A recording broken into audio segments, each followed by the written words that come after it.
দর্শক, ফ্লাইট বাতিল বিষয়ে বিস্তারিত জানাতে হযরত শাহজালাল আন্তর্জাতিক বিমানবন্দরে রয়েছেন সহকর্মী আলিমুজ্জামান সাফওয়ান। সরাসরি যোগ দিচ্ছেন তিনি। সাফওয়ান, আজ কতগুলো ফ্লাইট বাতিল করা হয়েছে এবং আসলে সব রুটে ফ্লাইট কবে নাগাদ স্বাভাবিক হতে পারে জানাবেন।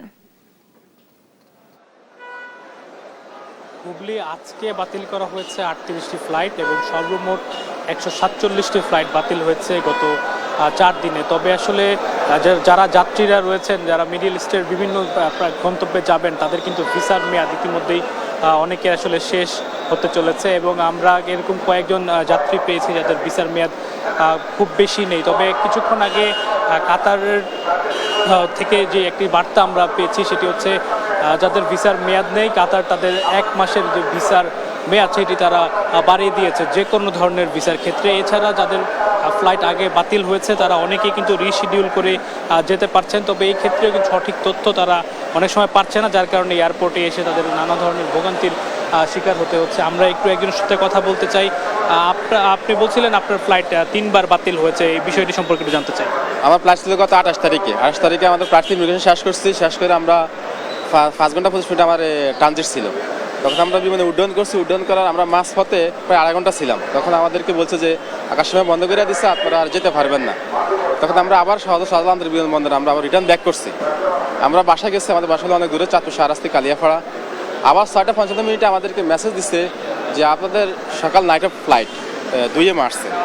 তখন আমরা আবার অনেক কষ্ট করে আসছি এয়ারপোর্টে। আইসা আমরা ইমিগ্রেশন শেষ করছি।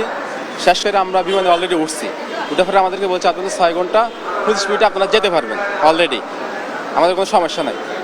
পরে আবার কর্তৃপক্ষ বলছে আপনারা বসেন, যে আমরা এখন ওখানে একটু সমস্যা আমরা দেখতেছি, যে ওইখানে একটু সমস্যা যুদ্ধ তখন আবার আমাদেরকে জানাচ্ছে যে আকাশসীমা আবার বন্ধ করে দিচ্ছে, আপনারা যেতে পারবেন না, আপনারা আবার বিমান থেকে নামা যান। আমাদেরকে নামাই দিচ্ছে। নামাই দেওয়ার পরে আমরা আবার বাসা চলে গেছি।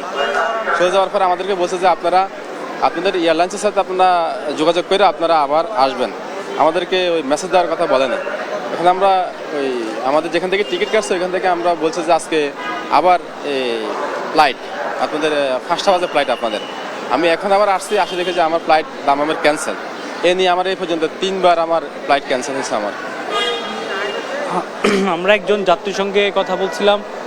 তিনি যেটি জানাচ্ছিলেন যে তার 28 তারিখে ফ্লাইট ছিল, সেটি কিন্তু এখন পর্যন্ত 3 বার পিছানো হয়েছে এবং তাদেরকে বিমানেও নেওয়া হয়েছে, তারপরেও কিন্তু তারা এখন পর্যন্ত যেতে পারেনি। তবে মধ্যপ্রাচ্যের কয়েকটি দেশ ছাড়া অন্যান্য গন্তব্যে কিন্তু কিছু ফ্লাইট কিন্তু চলাচল করছে এবং কখন নাগাদ এই পরিস্থিতি আসলে স্বাভাবিক হবে সেটি কিন্তু এখন পর্যন্ত নিশ্চিত করে বলা যাচ্ছে না, কারণ এখনও কিন্তু মধ্যপ্রাচ্যের বিভিন্ন দেশে ইরানের যে হামলা সেটি কিন্তু অব্যাহত আছে এবং এই ত্রিমুখী যুদ্ধের প্রভাবে কিন্তু বেশ কয়েকটি দেশ তারা বাধ্য হয়েছে তাদের আকাশপথ কিন্তু বন্ধ রাখতে।